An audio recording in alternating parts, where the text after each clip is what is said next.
Today I want to demonstrate the glazing technique. Glazing is something that you do right at the end of the painting. The painting has to be dry before you glaze onto it. And glazing, you can warm a color, you can cool a color, you can darken a color, and you can dull a color. I'm going to be using water-soluble oils, and I'll be putting down a lot of medium.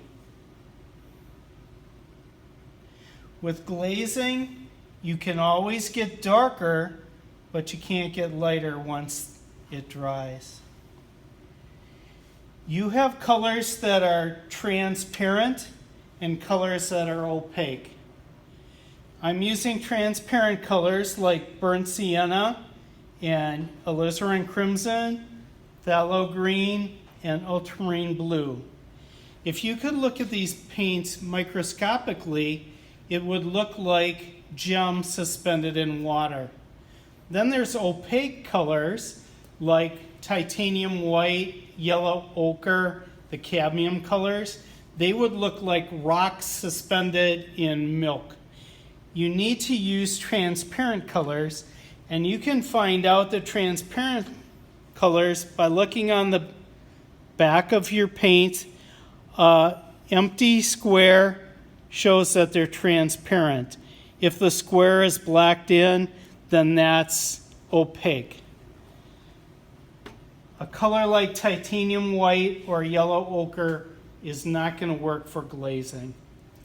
So I've put down a lot of painting medium and just a little color into it. You want to make sure that your brushes are clean when you glaze. I'm going to glaze over a painting of branches to show that the branches are still going to show through because this is transparent.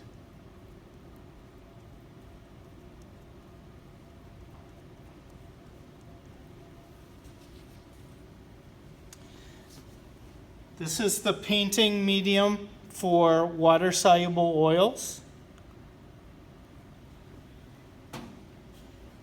And this is the medium for acrylic paints. You can do this with acrylics and also with the water-soluble oils and also with the regular oils.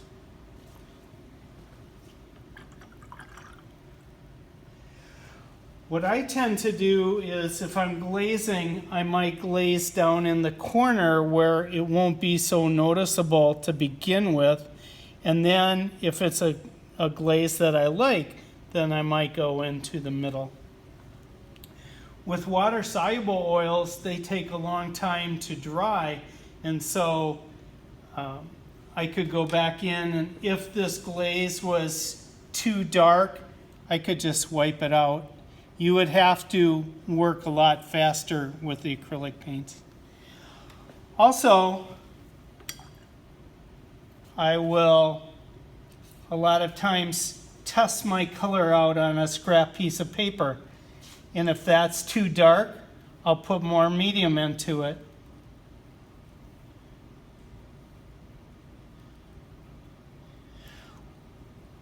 When these dry, they're going to be glossier than other parts of your painting. You can see how transparent that is, that the black lines show through.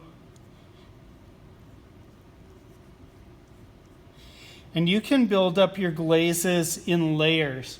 There's artists like Titian who would build his paintings up in many layers.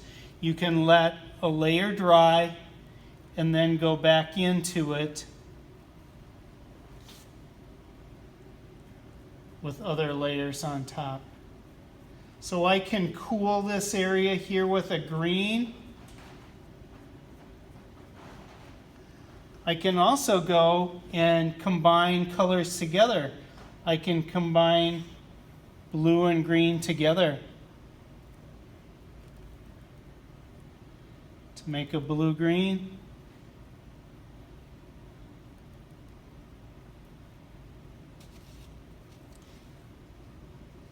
That's too dark, so I'll put a little more medium into it. And I can go in here and make a blue-green.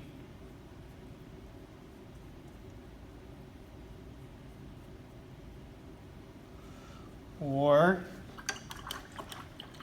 I can add alizarin crimson into ultramarine blue and make a violet.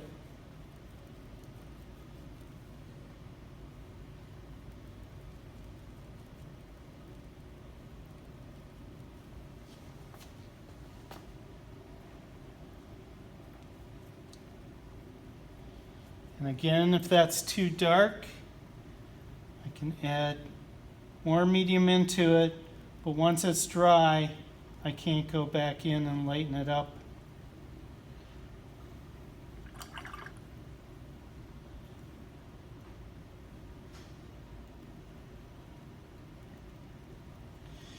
The medium is going to be a little runny, and so you want to dry this by laying it flat.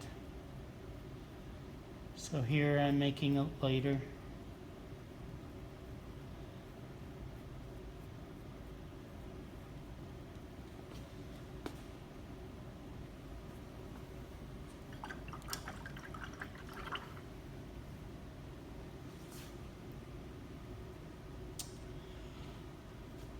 Generally, glazes are used in the shadows.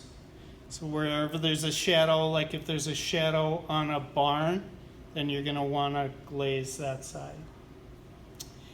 And that's all there is to glazing.